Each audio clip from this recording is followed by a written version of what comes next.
Hey guys, how's it going? Hope you're doing well. My name is Crown, and today I'm going to read you some very interesting stories that I hope that you're gonna love. And now, without further ado, let's go!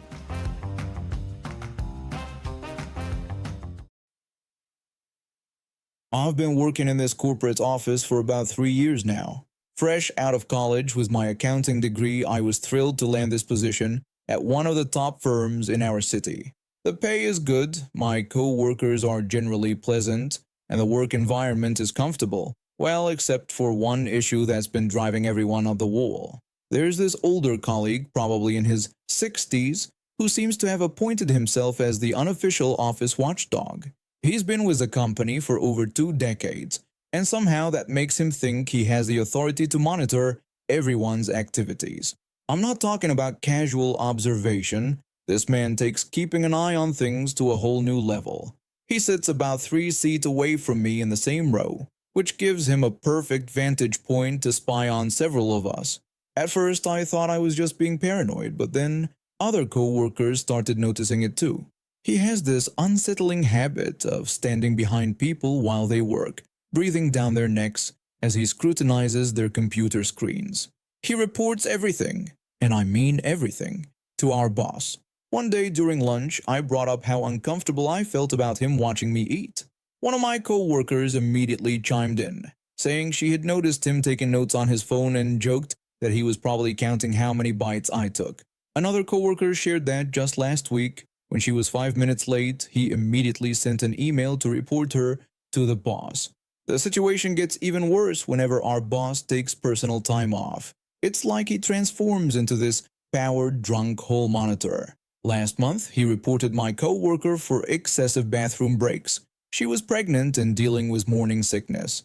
When I expressed my disbelief about him timing bathroom breaks, my pregnant co-worker admitted how embarrassed she felt when the boss had to reveal her pregnancy to him before she was ready to announce it. During one frustrating break room discussion, a co-worker vented about how he had stood behind her for 15 minutes while she was working on spreadsheets. When I questioned whether he had his own work to do, another co-worker sarcastically remarked that being the office snitch seemed to be his full-time job now. Living in a conservative Asian society makes it even more uncomfortable. The way he stares makes everyone uneasy, but especially the women in the office.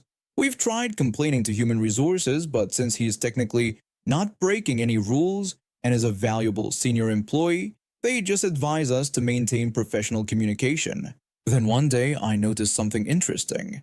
I was reaching into my pedestal drawer, you know, those loud metal ones that everyone can hear opening, and caught him turning to stare from the corner of my eye.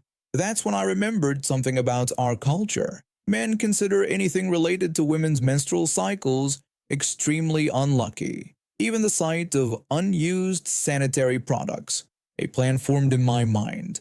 The next day I waited until he was at his desk. I deliberately opened my drawer with extra noise.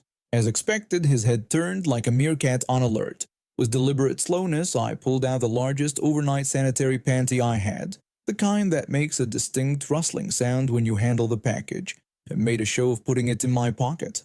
The speed at which he whipped his head away was absolutely comical. I had to bite my lip to keep from laughing. For the next week, I repeated this performance daily. Sometimes I pull out regular pads, sometimes tampons, making sure to rustle the packaging just enough to be noticeable.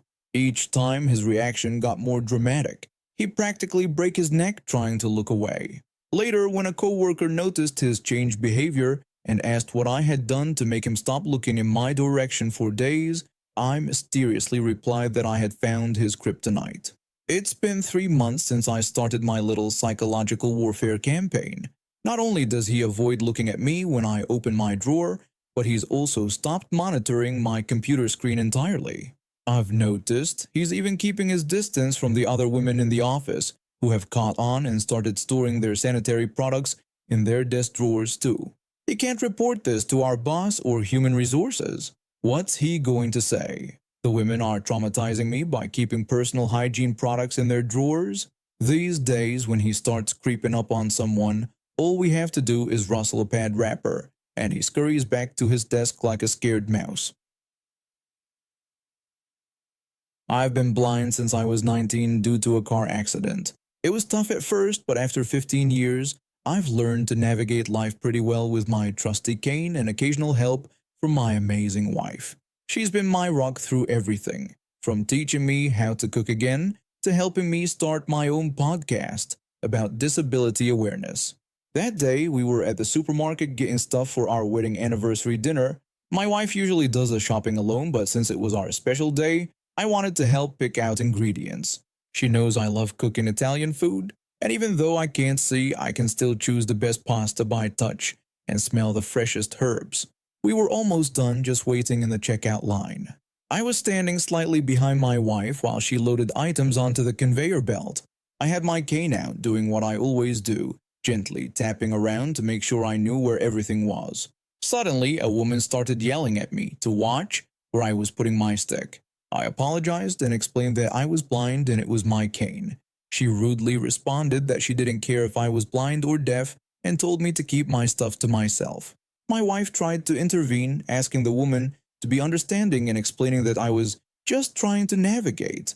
But the woman snapped back, saying she was tired of people using their disabilities as an excuse. I tried to move my cane away, but in the cramped checkout lane, it accidentally brushed against her leg again.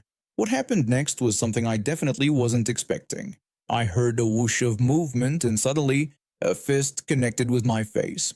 The impact knocked me backward, and I dropped my cane. My wife shouted in shock, demanding to know what was wrong with the woman. I could hear the shock in everyone's voices around us. My nose was throbbing and I could taste blood. The woman started yelling defensively, claiming I had kept hitting her with my stick and that she was defending herself. A store employee quickly intervened, ordering her to step back and calling for security. The woman continued to protest, trying to justify her actions and claiming I was harassing her. Before she could finish, I heard a solid thud followed by a dramatic crash. Later, my wife told me she delivered a perfect right hook that sent the woman sprawling into a display of shopping baskets. My wife shouted at the woman, asking how that felt for defending herself and calling her an entitled witch for assaulting a disabled person. The woman started crying and threatened to call the police. The store manager announced that the police were already on their way and mentioned they had everything on camera, including her sucker punching a blind man for accidentally touching her with his mobility cane. Several customers who witnessed everything started speaking up. One customer announced they saw everything and called out the woman's lies. Another customer supported this, saying, "I had barely touched her leg with my cane and she had just lost it." The police arrived pretty quickly. After reviewing the security footage and taking statements from witnesses, they arrested her for assault. The store manager was incredibly apologetic. They provided us with ice packs for my face and offered us our groceries for free. My wife was worried she'd get in trouble for hitting the woman, but the police saw it as defending a disabled person from an active aggressor. The woman started wailing about pressing charges against my wife, but the officers shut that down quickly. They explained that her assault on a disabled person would mean enhanced charges, while my wife's actions were clearly in defense of her vulnerable spouse. A week later, we found out she had been fired from her job after the incident went viral on social media. Someone had recorded the whole thing on their phone. The video showed her screaming about fake disabled people while being led away in handcuffs, which didn't exactly help her case. She ended up getting 6 months of jail time, mandatory anger management classes, and a hefty fine. The judge was quite harsh because she showed zero remorse during the trial and kept insisting she was the real victim. As for me and my wife, we ended up having our anniversary dinner at home with takeout instead of the planned Italian feast. My face was too swollen to chew properly, but honestly, watching Karen face consequences for her actions was better than any anniversary gift I could have asked for. My wife jokes that she's my personal superhero now, and I couldn't agree more.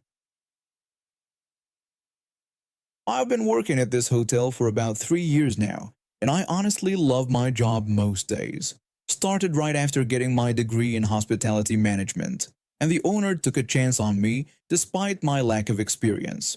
I made it my mission to learn everything about our operations, especially our online presence, since that's where most of our bookings come from these days.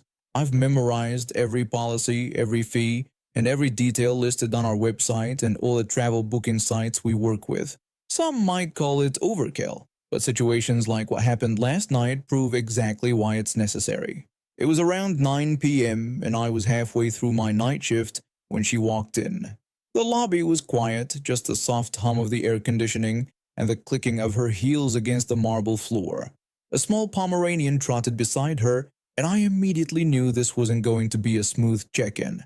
I greeted her with a welcoming message, and she tersely told me she had a reservation. When I asked for her ID and credit card, she immediately got defensive, telling me she had already paid for her room. The tone in her voice immediately made my stomach clench. I've heard that line hundreds of times, and it never leads anywhere good. I explained that while she had paid for the room, I needed her card for incidentals and the pit fee. Her face contorted like I just told her I was going to steal her firstborn child. She started yelling about how no one had mentioned any pit fee when she booked online. I checked her reservation on our system and told her that she had booked through Excretia, one of the major travel booking sites we work with, and pointed out that the pit fee information was clearly included on their page. She accused me of ripping her off, practically spitting the words at me. I just stared at her patiently, keeping my face neutral. Years of dealing with difficult guests had taught me that silence often works better than arguing.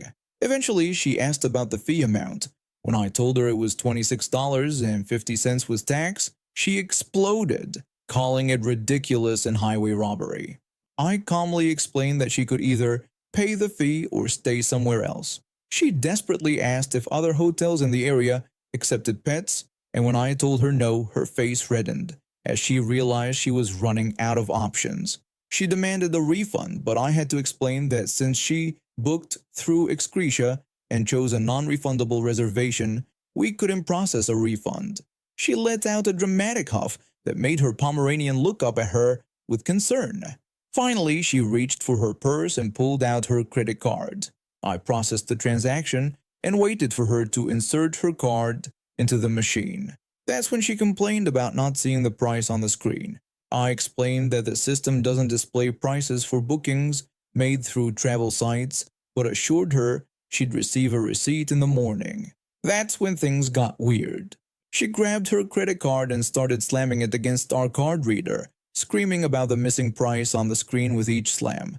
The poor Pomeranian started whimpering, clearly distressed by its owner's behavior. That was the last straw for me. I'd remained professional through her tantrum, but damaging our property was crossing a line. I raised my voice and told her that she needed to either insert her card properly or find somewhere else to stay, adding that she was disturbing other guests. She froze mid-slam, her mouth hanging open. I don't think anyone had ever called her out on her behavior before. The lobby fell silent except for the clicking of the card reader as she finally inserted her card properly. When she finished the transaction, she threatened to leave the worst review we'd ever seen.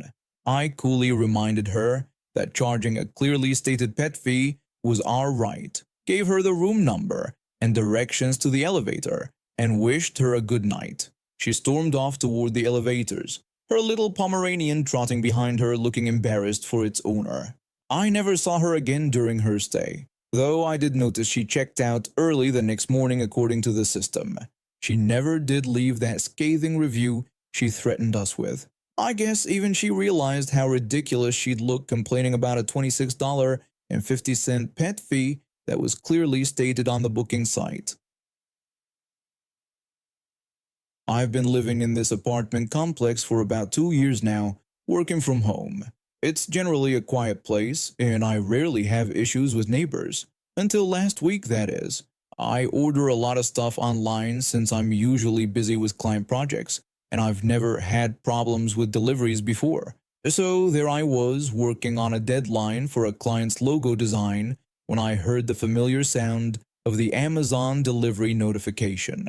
I looked at my Ring doorbell feed and noticed the driver had left a package, but it wasn't mine.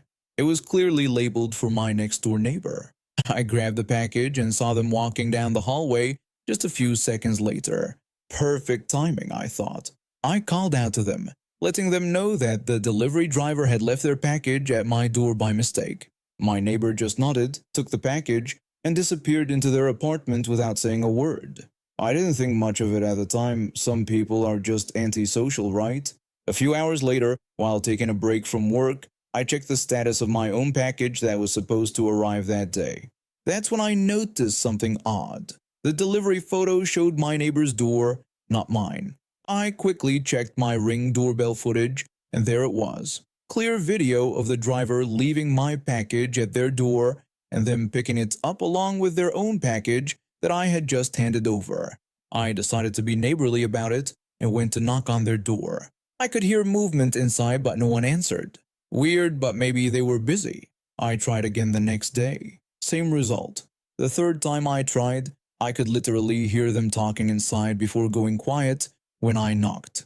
The situation got even more ridiculous when I saw them in the hallway yesterday. The moment I called out to them, they literally started running towards the stairs. I'm not kidding, 2 grown adults sprinting down the stairs like they were in an Olympic race. I shouted after them, trying to tell them I just wanted to talk about my package. They didn't even look back. At this point, I was getting pretty frustrated.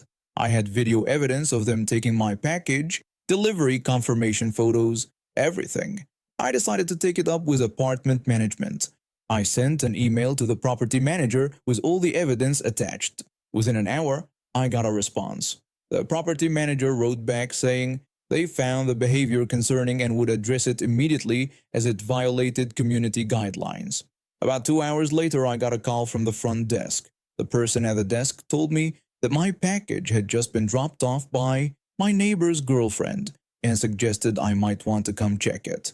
When I went down to retrieve it, I noticed they had partially opened it. Apparently, their burning curiosity about what was inside my package was worth risking a theft charge for.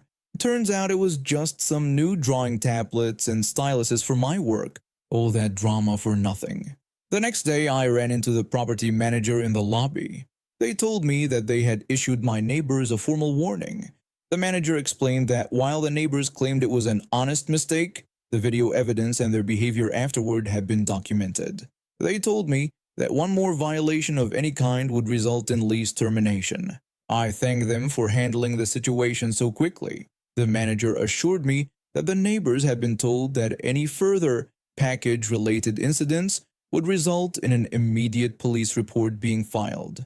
I saw them again in the hallway today. This time, instead of running away, they practically plastered themselves against the wall to avoid eye contact while speed-walking past me. Their faces were bright red with embarrassment. I couldn't resist calling out to them, making a sarcastic comment about hoping they enjoyed peeking at my art supplies. They practically tripped over their own feet trying to get away faster. Now, every time I get a delivery notification, I make sure to check my Ring camera extra carefully. And somehow, mysteriously, all my packages have been arriving at the correct door since then. Funny how a little threat of lease termination can fix honest mistakes like that. And now we have reached the end of today's stories. Thank you for watching, and see you next time.